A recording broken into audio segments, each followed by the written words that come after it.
Hi, Ian Roberts and Mastering Composition. So I wanted to talk about simplification this week because so many people seem to have problems with too many details. And we talked about that last week. And here's the image we were looking at last week, the photograph, and then the roadmap, the sketch I made of what I'm intending, and then the 9x12 painting. Only this week we're going to do it larger, 16 by 20, which doesn't seem that big, but it's 3 times the surface area of a 9x12. And you'll see that as you get bigger like that, a little flick of paint that you might put on a 9x12, all of a sudden it's big enough you actually have to think about it. But I'm always working with that roadmap of that sketch of how I'm going to move forward. So it's kind of the big picture I'm working to all the time. So here it is, and then I'll see you at the end. Bye for now. In painting representational painting, we are trying to create depth. And in a landscape in particular, we have foreground back to the horizon. We have this big open space. And what we're doing is, in this case, I've got 1, 2, 3, and 4 major elements on that plane back to the horizon, and they're overlapping back into space. And if you look at them, they're really, I've just simplified them to be rectangles, right? I mean, sure, there's going to be influences and edges that make them look more real, but in the back of my mind, I've got 4 elements that need to work and overlap back into space to create this illusion. And so there's the painting from last week, and you can see there's 1 rectangle, 2 rectangles, 3 rectangles, 4 rectangles in space. And of course, there's an adjustment to the edges of that rectangle.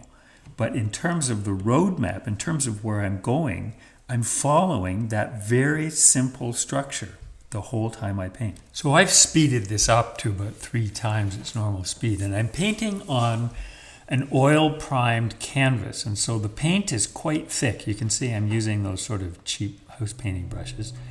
But I speeded it up so that you could just kind of get a sense of, the way I'm thinking in terms of these big shapes. You see, I haven't even drawn it in. I'm using, I just have those 4 shapes, and I'm just sort of thinking like, okay, where is that one and where is this one? How are they fitting in there?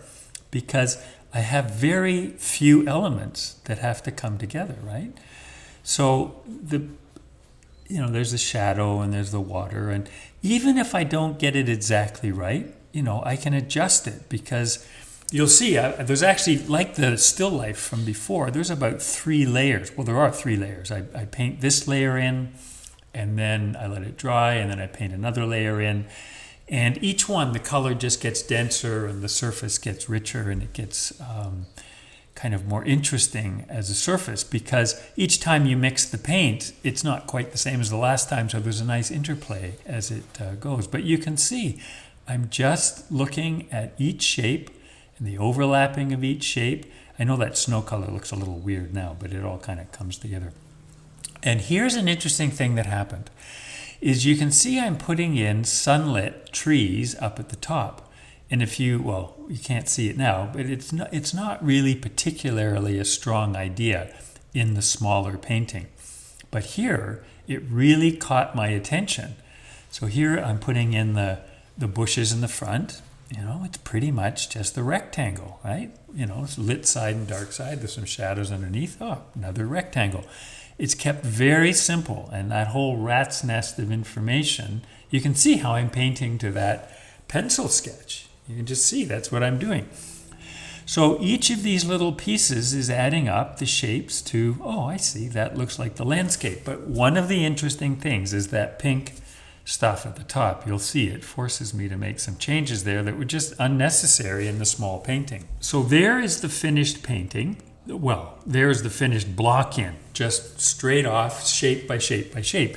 And you can see all the different, what I had in mind from the very beginning, but it's just the first layer of paint. So then I just head straight in once that's dry, and I just start going into the blue. You see the blue, it just is richer now with the second coat.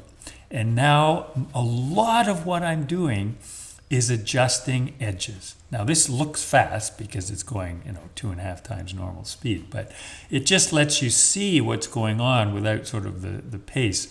But you see, so much of what I'm doing is adjusting the edges between the light and the dark. All the motions are vertical in this case because it's all trees and bushes growing vertically. You get away with a lot just pushing it up and down like that. But I'm pushing this upper part to be more pink because I really like the way and the thought that that light is hitting those trees up there pink, and then below that it's shadow. See here, I'm just intensifying the color, and just so much of it is just what's the quality of the edges. I just keep sort of adjusting and adjusting and adjusting. I mean, many people say, oh, you make it look so easy, but I'm really following that roadmap, and so I'm just adjusting a rectangle so that it sort of looks real. Here I've got a slightly smaller brush as I'm sort of trying to get that reflection to work together. So there you can see I've brushed one of the shapes too large and I have to sort of restructure it, and now I'm getting an interplay between the big rectangle of trees and the field behind it, so the quality of the edges. But you can see the 4 basic shapes are what I'm still working with, just sort of edge quality to sort of make it more interesting. So there's the finished second pass. And you can still see, some of the edges and some of the things are getting a little bit more interesting, but we're still just dealing with those basic shapes. Now you'll see a big shadow that's come in at the back of the snowfield there, and I'll explain why that's going on next week. But next week, we're just going to be looking at how we finish a painting. So next week, we're going to look at detail. And what we're going to do is we're actually going to see that detail is not about getting more information in there. You put detail in the places you want to pull the attention to enhance the structure that we thought about at the very beginning. So we'll talk about that next week. I hope you enjoyed the video this week. I hope you have a great week, and I will see you next Tuesday. Bye for now.